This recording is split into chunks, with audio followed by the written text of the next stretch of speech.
വർഷത്തെ പ്രവർത്തന പാരമ്പര്യവുമായി Pazhayannur Kallepadam college of technology private ITI കേന്ദ്ര സർക്കാരിന്റെയും തൊഴിൽ വകുപ്പിന്റെയും അംഗീകാരമുള്ള 2 വർഷ കാലയളവിൽ NCVT കോഴ്സുകളിലേക്ക് അഡ്മിഷൻ ആരംഭിച്ചിരിക്കുന്നു.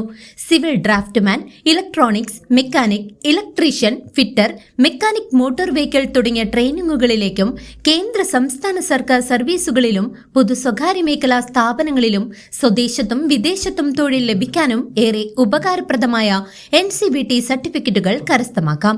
എല്ലാ കോഴ്സുകളിലേക്കും പ്ലേസ്മെന്റ് ഉണ്ടായിരിക്കും. അഭ്യസ്ത വിദ്യരായ ആയിരക്കണക്കിന് പരിശീലകരെ നാടിന് സമ്മാനിച്ച college of technology private ITI Kallepadam Pazhayannur. Phone 9447373741 9400095147. PM Shri പദ്ധതിയും കുട്ടികളുടെ വിദ്യാഭ്യാസ അവകാശങ്ങളും മുൻനിർത്തി കേന്ദ്രമന്ത്രി സുരേഷ് ഗോപി നടത്തിയ പ്രസംഗം ഇപ്പോൾ വലിയ രീതിയിൽ ശ്രദ്ധേയമാവുകയാണ്. ഇതിനെ സംബന്ധിച്ചൊക്കെ ചർച്ചകൾ നമുക്കാവാം, പക്ഷെ നമുക്ക് ലഭിക്കേണ്ടതൊന്നും ലഭിക്കാതെ പോകരുത്. പണമല്ല, പണം ലഭിക്കുന്നതിന് വേണ്ടി നമ്മൾ വഴങ്ങും എന്ന് പറയുന്നത് നല്ല ഒരു തത്വമല്ല. കുഞ്ഞുങ്ങൾക്ക് ലഭിക്കേണ്ട അവകാശം കാലഘട്ടത്തിനനുസരിച്ച് അധ്യയന രീതിയായാലും അതിൻ്റെ സബ്സ്റ്റൻസ്, ഞാൻ ഇത്രയേ വിചാരിക്കുന്നുള്ളൂ.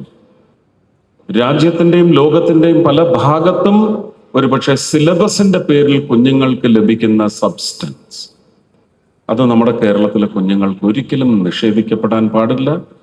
ഒരു കോമ്പറ്റേറ്റീവ് എക്സാം വരുമ്പോൾ നമ്മുടെ കുഞ്ഞുങ്ങൾ ഒരു കാരണവശാലും ഒരു തട്ട് താഴെ നിൽക്കാൻ പാടില്ല. ഒരു പടിക്കെട്ട് താഴെ നിൽക്കുന്ന അവസ്ഥയിലേക്ക് ഒരിക്കലും നമുക്ക് അംഗീകരിക്കാൻ പറ്റുന്നതല്ല.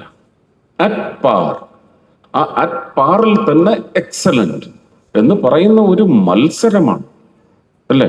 കിട്ടിയ വിഷയങ്ങൾ വെച്ച് ആ വിഷയത്തിലെ സിലബസ് അനുശാസിക്കുന്ന ഏരിയ മാത്രം പഠിച്ച് ആ കുഞ്ഞുങ്ങൾക്ക് പോലും നമുക്കൊരു പക്ഷേ, എനിക്കതാണ് ഇവിടെ ഇരിക്കുന്ന മാതാപിതാക്കളോടും അധ്യാപകരോടും എല്ലാം പറയാനുള്ളത്.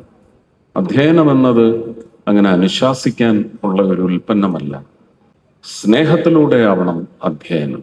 പണം ലഭിക്കുന്നതിന് വേണ്ടി നമ്മൾ വഴങ്ങുക എന്നത് ശരിയായ തത്വമല്ലെന്ന് കേന്ദ്രമന്ത്രി സുരേഷ് ഗോപി വ്യക്തമാക്കി.